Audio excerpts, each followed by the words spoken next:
দর্শক, ঢাকা টাঙ্গাইল মহাসড়কে আছেন আমাদের সহকর্মী রিয়াজ রায়হান। আমরা তার কাছে যাচ্ছি। রিয়াজ, মহাসড়কে দেখা দেয়া যানজট কি কিছুটা কমলো নাকি যাত্রী ভোগান্তি আরো বেড়েছে?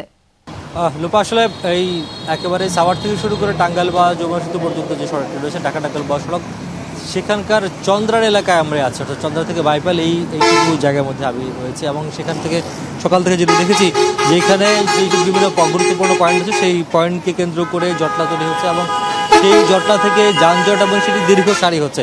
তবে আমাদের কাছে যেটি মনে হয়েছে, অন্তত আমার কাছে যেটি মনে হয়েছে, সকাল থেকে এখন পর্যন্ত কাজ করার পরে যেখানে ট্রাফিক অব্যবস্থাপনা রয়েছে এবং হাইওয়ে পুলিশের গাফিলতি রয়েছে,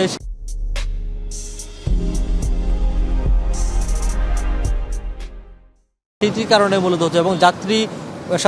এবং যাত্রী বাসের সাথে সংশ্লিষ্ট যারা রয়েছেন, চালক সহকারী, তারাও সবাই, এবং কাউন্টারে যারা থাকেন তারা প্রতিটি পক্ষ বলছে যদি এখানে হাইওয়ে পুলিশ শুধুমাত্র অটোরিকশাগুলোকে একটি লেন করে দেওয়া যেত, অথবা যে গাড়িগুলো যাত্রীর জন্য অপেক্ষা করছে রাস্তা বন্ধ করে, সেই রাস্তা বন্ধ করা থেকে গাড়িগুলো কিন্তু সরিয়ে যাওয়া যেত, এবং যাত্রী হওয়ার সাথে সাথে অর্থাৎ গাড়িগুলো যদি ধীরগতি হোক কিন্তু একেবারে রাস্তার মধ্যে ঠায় দাঁড়িয়ে থাকার মতো যদি ব্যবস্থা করে না দিত, তাহলে হয়তো এই যানজটটি এড়ানো যেত।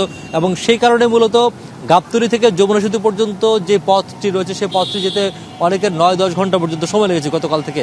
আমি আগের ঘন্টায় বলেছিলাম যে অনেকেই সামাজিক যোগাযোগ মাধ্যম খুললে আসলে এই যে সড়কে অব্যবস্থাপনার চিত্র সেটি স্পষ্ট ফুটে ওঠে। এবং অনেকেই বলছেন যে তারা যেখানে বাড়ি যাওয়ার কথা ছিল আজকে ভোরের মধ্যে, এখনও তারা যমুনা সেতু পার হতে পারেননি। গতকাল সন্ধ্যায় গাবতলী থেকে রওনা দিয়েছেন এবং মানুষ আমি দেখেছি। আপনি এখন রাস্তাটি খালি দেখছেন, দেখতে খুবই সুন্দর দেখাচ্ছে, কিন্তু একটু সামনে যেই ইউটার্নটি রয়েছে বা সামনে যে জায়গাটি রয়েছে 1 কিলোমিটার পরে, সেখানে আবার তীব্র যানজট তৈরি হচ্ছে। অর্থাৎ সড়কে যেমন মানুষ রয়েছে, সড়কে গাড়ি রয়েছে, কিন্তু বাড়তি ভাড়ার কারণে অনেকে সেই গাড়িতে যেতে পারছে না, গরম পরিবহনে যেতে পারছে না। আবার একটি সিন্ডিকেটও এখানে গড়ে উঠেছে যারা মূলত বাসগুলোকে রাস্তায় পার্ক করার সুযোগ করে দিয়েছে। রিয়াজ, আপনাকে ধন্যবাদ আমাদের সাথে যোগ দেওয়ার জন্য।